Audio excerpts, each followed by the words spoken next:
Well, good morning, everybody, and thank you for being here. This is one of, well, frankly, way too many of these press conferences announcing a lawsuit against the Oxford Community School District, and in our case, against the superintendent, the principal of Oxford High School, the dean of students, and also the school counselor, Mr. Hopkins.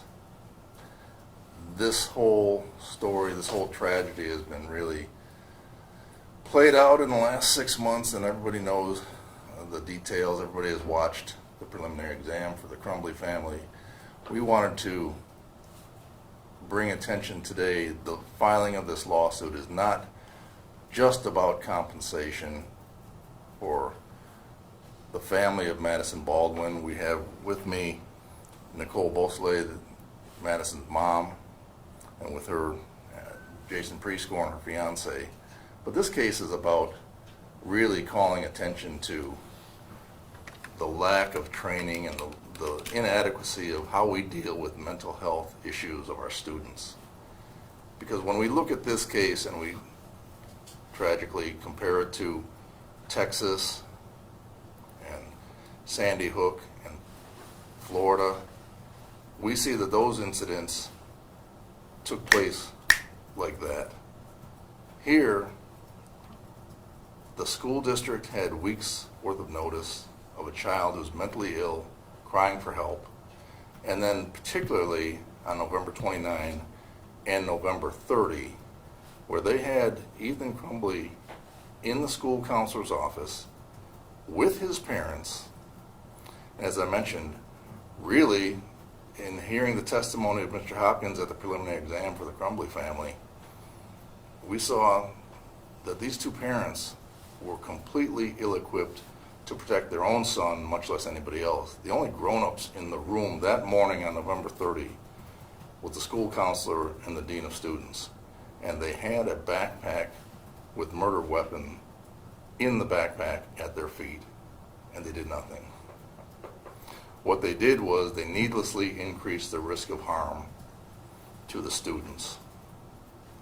And when that happens in civil litigation, you get held accountable.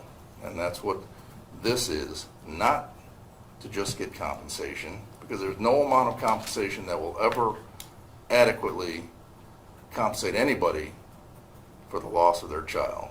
It's something that we can't even fathom, that kind of loss. But this is hopefully, and as Nicole will tell you, hopefully we can turn something positive out of this tragedy and start to focus on how do we deal with mental health issues, how do we deal adequately with kids who are struggling. You had a 15-year-old child, you've seen the drawings from the day before, from that day. The teachers recognized it. The drawings of a gun, help me. He's crying out for help. And nobody helped him, much, certainly not his parents, but the people who were trained, and if they weren't adequately trained, that's even worse. But assuming they were trained, because people have had, and school districts have had training, regular training, since Columbine, since Florida, since Sandy Hook, and they chose to ignore their training and violated Oxford Community Schools Code of Conduct. They had the discretion to look in the backpack and to simply call the police officer, an Oakland County Sheriff deputy, who was a school liaison officer. And this would have taken care of. They enhanced the danger that the students were in who were unaware of anything going on. And because of that, they're responsible for what happened. And the only way in our civil justice system we can hold people accountable for their actions is by money damages. So that's why we're here. But I want to make sure that we take away that this is about how do we turn something this tragic into something positive. And that's why Nicole is here to answer questions, to talk about her daughter, Madisyn, and what she hopes to gain out of this lawsuit. So I'll turn over any questions anybody has at this point. Anybody wants to ask me questions, I'm happy to answer. But really, you've seen it all. It's all been played out over the last 6 months. I just want the public to know who Madisyn was and how can we help. Nicole, we've heard from other parents upset at how the school district has responded, or in their view, a lack of what they feel proper response. Just to begin with, curious if you've reached out to the school, if you ever heard from them, if you kind of align with them that there haven't been a lot of communication to the victims' families, and what you've found. I've had a communication in regards to Madisyn recently because Madisyn was a senior. Madisyn graduated last week, and I have been able to contact them as a personal level for Madisyn and giving her the tributes that she deserves. The 12 years that she worked for her diploma in National Honor Society and graduating summa cum laude. I have been able to reach out to them, but besides that, I haven't heard from them in any other aspects. I haven't heard from them in regards to what actions are going to be taken, what's going to happen moving forward. I've gotten a few things about memorials, what they're going to do, what's in place, stuff like that. But to me, that's not the biggest picture. To me, it's more of making sure that things change in the school districts, and that making sure that the mental health changes in the community in general and all across the board. And I haven't heard anything like that. Can you elaborate a little more specifically of what you would like to personally see happen? As for mental health, I would like there to be more communication within the schools. We have counselors there, but what are these counselors actually trained for? Are they trained to make the civil, make the assumption if somebody have mental health, if they don't have mental health? Who do they go to next? There's got to be protocols intact of, okay, if the parents aren't going to take this child out of school, or there's not going to be any repercussions, then what's the next step? We don't allow these kids back into school when you think that there is a possibility that they could harm themselves or harm others. And that's exactly what happened that day, is there was no repercussions. And unfortunately, my daughter and 4 other students and 7 other people were hurt that day, and we will never get them back. Could you talk about Madisyn and what you want everyone to know about her, and what you hang on to and your thoughts as you think about her and the relationship that you shared? Yes. First, I'd like to say mental health isn't invisible. It's everywhere, and Madisyn was the piece to our family. People see the surface levels, and when you look at these 4 kids, they see Madisyn as a beautiful individual. She was an artist. She was much more than that. She was the kindest soul I've ever met. She was the puzzle piece to our family. She was the eldest of three siblings. She was dynamic in all sorts of ways, but she was, loving, and her soul outshined everything. Her personality, she was a helping hand to anybody in need. She loved, and it's hard for me to talk about mental health with her because she was a huge advocate to her special needs brother. She advocated for him for everything. She was her sister's best friend.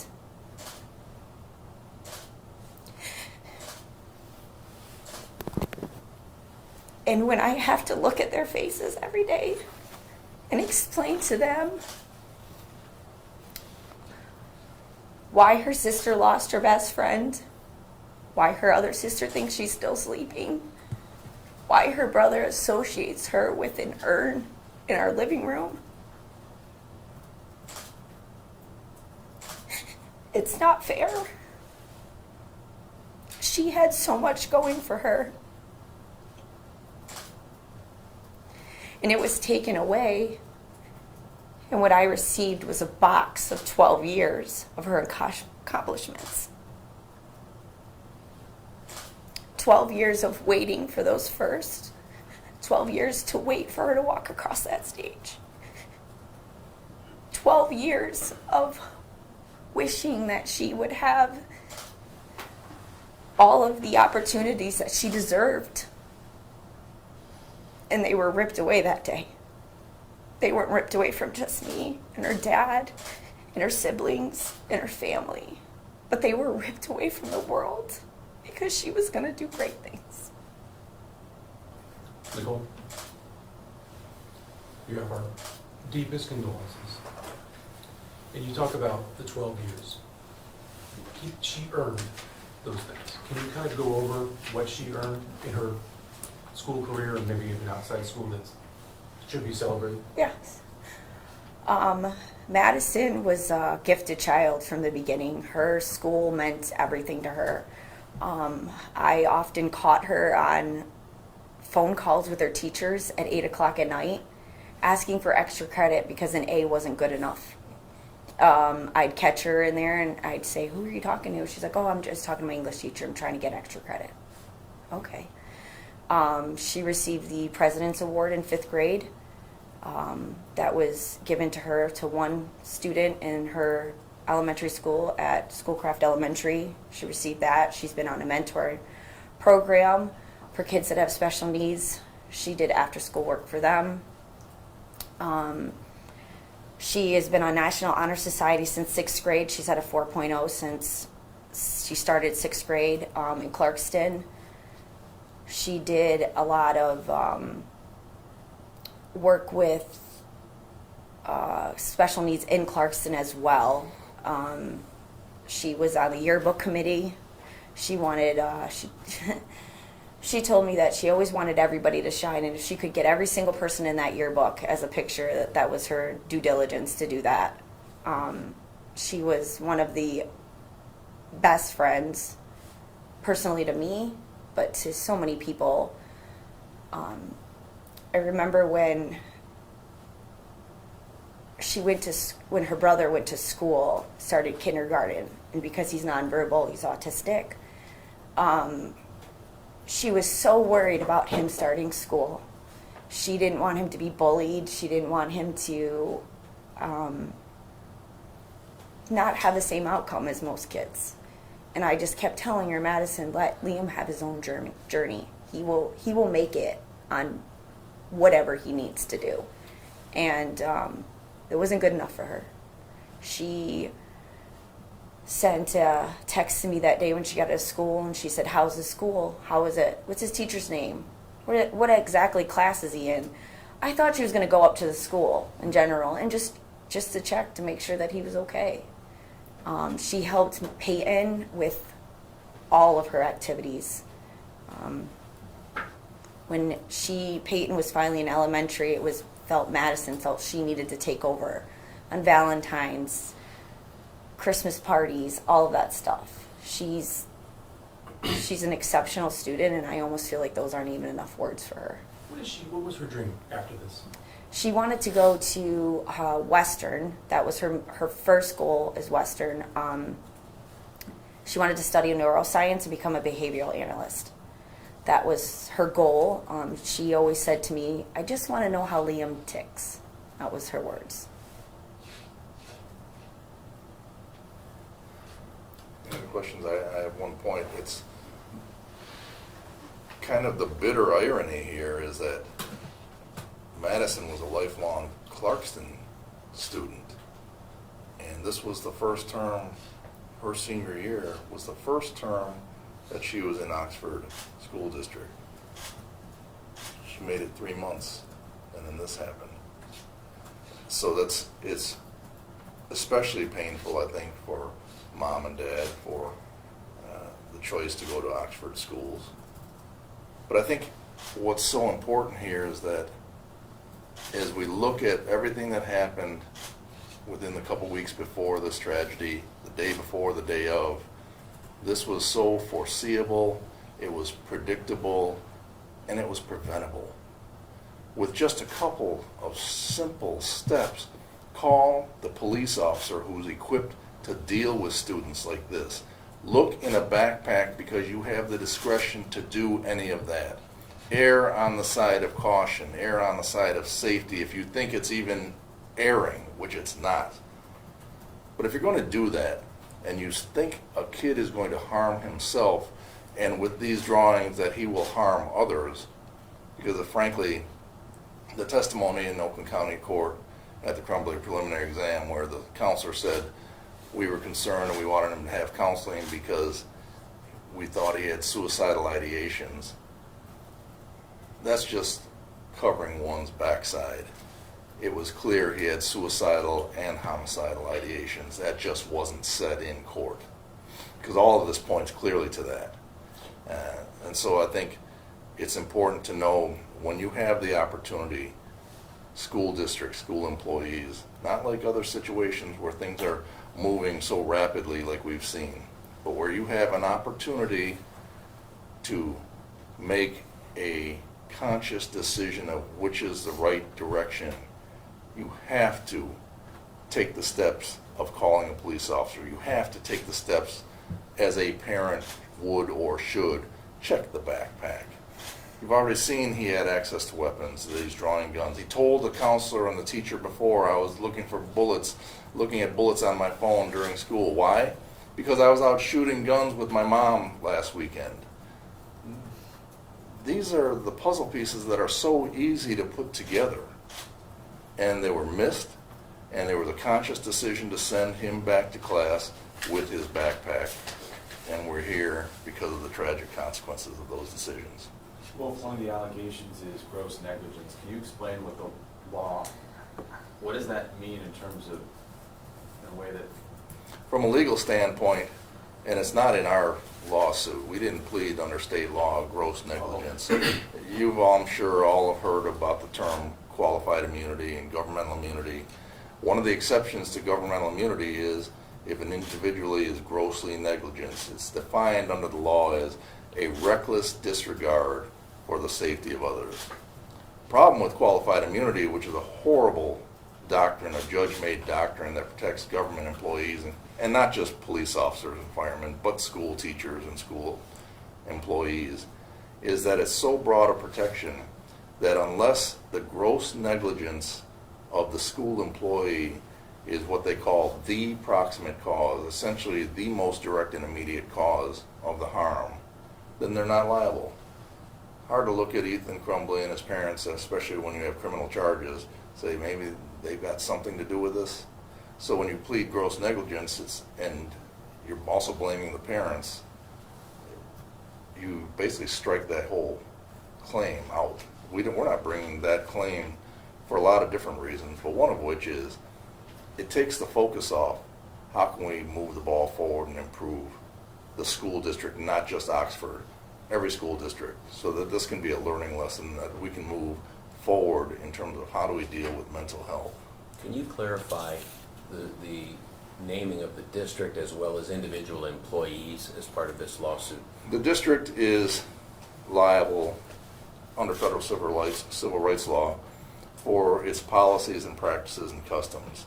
And what we are also alleging is a failure to adequately train the employees. So that it has independent liability from the employees of the district. We believe that the employees of the district created or enhanced the danger that the students were in by their conduct, and that was precipitated by the policies and practices of the school district. And I think it's evidenced by the principal of the high school a couple weeks before and the superintendent of the district saying, we've looked into all of these complaints and there's nothing to them.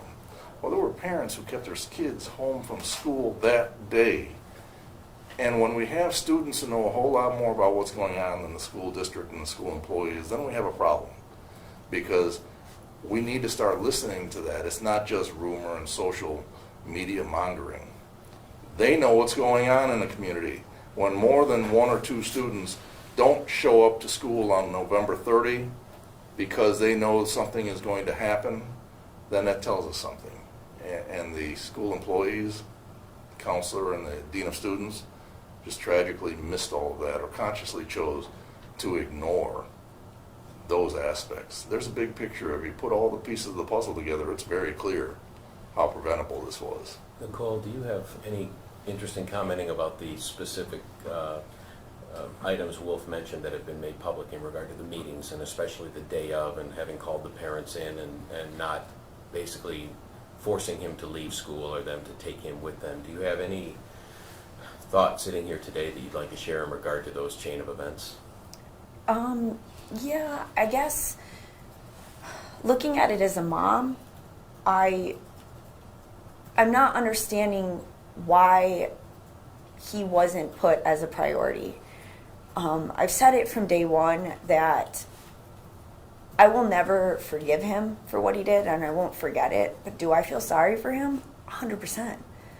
I do, because he cried for help. And yes, we're all about the gross negligence and, you know, he says, she says, who did this. But I genuinely feel in my heart there's a root cause to everything. And root cause is mental health. Mental health brings out the gun control.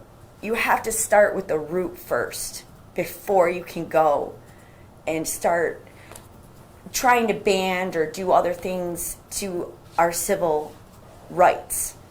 And I protect what people want to do, and I appreciate what people do, but I don't feel like anybody's going towards that route, and that is mental health and having the stability at homes, because I don't want to have to worry what other people are doing in their homes to make sure that their children are safe so that my children can go to school and continue to go to school every day. And that's truly how I feel. Nicole, do you have a message you feel it's appropriate to say for other parents who see their own children struggling and are just dismissive of it as these parents were and thinking, oh, you know, just turn the attention onto something else and leaving the kid in this kind of state of mind? Yeah. Nothing should go unnoticed. If you see any sort of signs with your children that are out of nature to them, it doesn't matter what they have for a grade point average. It doesn't matter what community they work through. It doesn't matter how many achieving stars they've received in their academics or athletic departments. Somebody is always struggling with something. And I voice it to parents to talk to their children. Don't set it aside like it's not anything, because your child is perfect. We all think our children are perfect, but are we? We are not perfect. And kids, through, unfortunately, social media has a huge impact on this now. People seeing that the standards have to be held high for another individual, and it all plays a factor, and it all goes down to the roots of, am I good enough? Am I not good enough? And you always want to do what's best for your children. And as a mom, I thought it was best to allow Madisyn to transfer to Oxford 2 weeks before her senior year. I wanted what was best for her and her happiness, because I listened to her and I said, I'm not sure you should do this. I think it's a bad idea. I think you should finish in Clarkson as your senior year. And she said, Mom, I want this. I have family, I have friends, my boyfriend lives there. I want to change. And as a mom, you do what's best for your children. And that's what I did. And now I sit back for the last 6 months with the what ifs, and did I make the best decision? And as I deal with it and think about it, I don't feel like it was the best decision for me, but it was the best decision for her, because she was the happiest I'd ever seen her.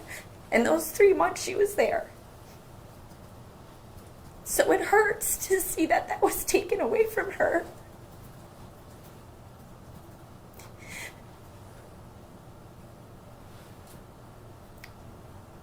And not blame myself for allowing her to go to a school that I thought she was protected at. You know, this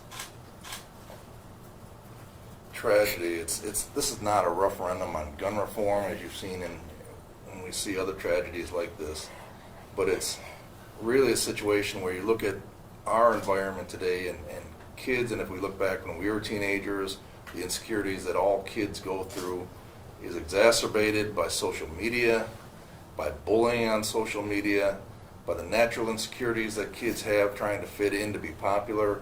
And we see a common thread with a lot of these kids who are shooters, and you can then predict from their backgrounds, from they're isolated, from their being bullied, and the pandemic made it so much worse. We all know this, but this phrase, thoughts and prayers, that doesn't help. We need action, and it's so important that we take action going forward. And it might be cliche, but what Nicole is saying is we see this in crime scenes. If you see something, say something. And then that's so important when you're dealing with your own children, because it may be a suicide up in the bedroom that everybody says, I never saw it coming. Maybe the signs were there and you didn't look. So I think it's that important that if you see something, say something. I don't want to shift the focus, but yet you mentioned it's not a referendum on gun reform. I'd be interested if either of you care to share an opinion, and if not, I understand that too. But when we see Uvalde and we see the current political climate and what people are saying around this issue and the vulnerability of schools and kids, I'd be curious to hear what you think in regard to this issue, and whether it's conflating things that you don't think are relevant at this point with this particular case, or whether you think there's a common line here to talk about, if you understand the gist of the question. Nicole, if I you didn't mind, phrase it well, I'll so just jump forgive me. in real quick. The reason this case and this situation is not a referendum on gun reform is because we didn't have an 18-year-old who bought his own gun, and we didn't have an AR-15. We had a handgun bought for the child by his parents. If you did a background check, as far as I can see, nothing would have come up. So those are the kind of things that really make this situation distinct, and even more so the fact that they had 2 days of sitting with the child, dealing with the child and his parents, make this so distinctive from the other situations we've had. That's why this case is not the case to talk about the broader issue of gun reform and what we should be doing about background checks or age limits, or do people even need to carry around a semi-automatic rifle. That's not this case. Thank you. How about school policy and procedure? When the Crumblies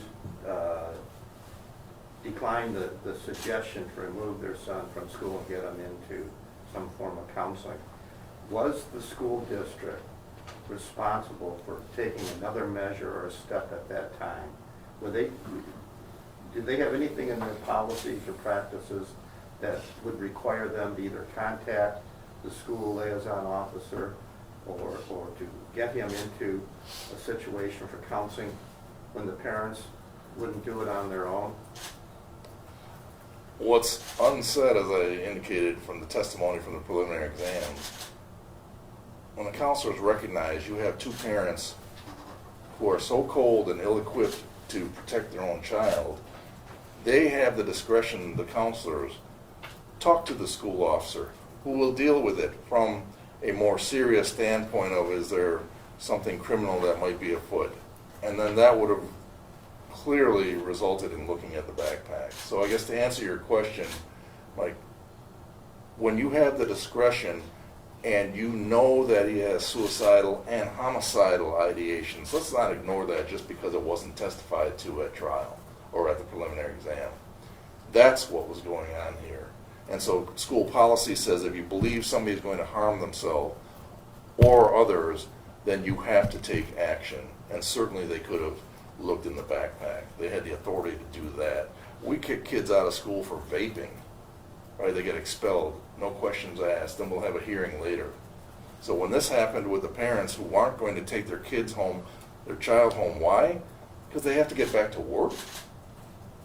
Then the school district, they were obligated, the school employees, to take the next step. And that requires a suspension, immediate suspension. And then we can deal with their due process rights later about whether it's going to be a 1-day suspension, 3-day suspension, expulsion. All that happens down the road, but the immediate step is make sure we're addressing the danger. And it was foreseeable, it was predictable what happened here. I hope that answered your question. Any other questions? Yeah, I had one for each of you. For Nicole, can you explain the reason or the background on why you chose not to get involved with the lawsuits that have kind of come together as one case with the other families that took action in court, and then if you, Mr. Muir, kind of what differentiates what you're looking for in your strategy to get results versus what has been filed by Mr. Johnson and the families in the other cases? Yeah, I decided to wait longer to file suits in regards to these cases. I wanted to try to give the other children as much normalcy as possible throughout the rest of the senior year. Granted, Madisyn and Justin were the only seniors, and I wanted to go through the prom situation, go through her 18th birthday, go through graduation. I wanted to go through those things with her siblings with as much of a smile and positivity on my face as much as I could for them, because those were her firsts. I chose Wolf because I have a deep connection to him in regards to the special needs community, and him understanding where I'm coming from and how much this has affected our family and the trauma that it's caused and the devastation. And that's kind of where I went with this. I don't need to team up with somebody else to explain my daughter, because I know my daughter the best. From a legal standpoint, these cases will all be consolidated under Judge Goldsmith in federal court, in all the federal cases. He's a tremendous jurist. He'll treat everybody fairly, and I think he'll push hard to get resolution of these cases. We've all alleged constitutional rights violations.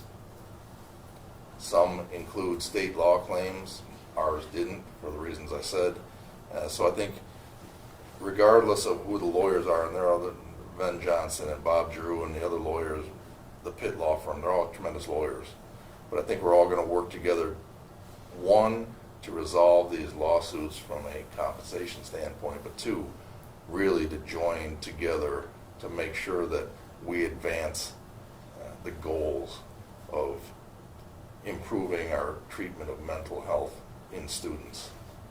Wolf, the judge will set a date for all of these, Right? and that hasn't happened yet, right? That hasn't happened. But once the date is set, I mean, is Go it ahead. on a track, or is it going to take a long, long time? This will take likely 2 years, a year plus of discovery, a lot of lawyers, right? So a lot of scheduling issues. But I do know that Judge Goldsmith is interested in getting everybody together, including those who we know have lawyers but who haven't filed lawsuits, getting everybody around the table and deciding what's the best path forward, the most efficient path forward, because it's like herding cats, and he's very good at streamlining things. So I think that's what's going to happen. I know he's already reached out to Tim Mullins, the attorney for Oxford, and told him get hold of as many people as you can, and tell them I want to have a sit. Thank you both. Any other questions? I appreciate everybody coming out here, and I wanted you to meet Nicole, to put a face on it, meet Jason, to put a face behind Madisyn, as beautiful a child as she was, and her family is just as beautiful. So thank you very much for coming and the thoughtful questions you had. Our condolences to you and your family. Thank you. Thank you. Can I leave it with one thing?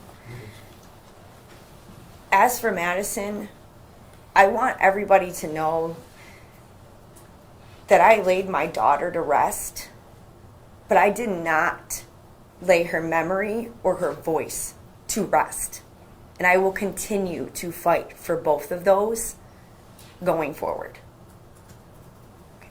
Thank you. Thank you.